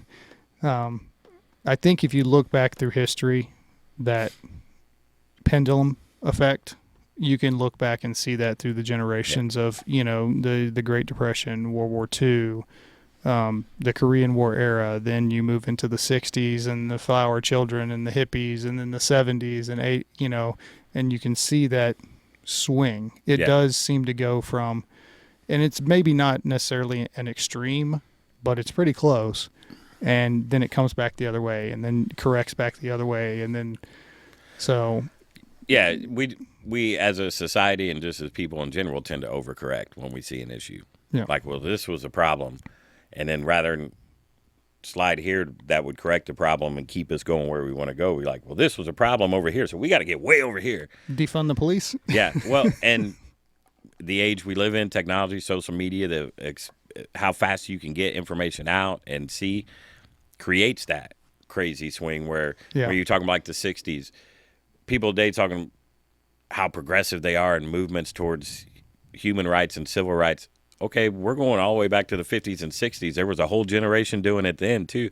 Yeah. They just couldn't Snapchat it instantly of what they were doing or what they thought, where today's progressives can, overload an entire news system with it at the click of their thumb.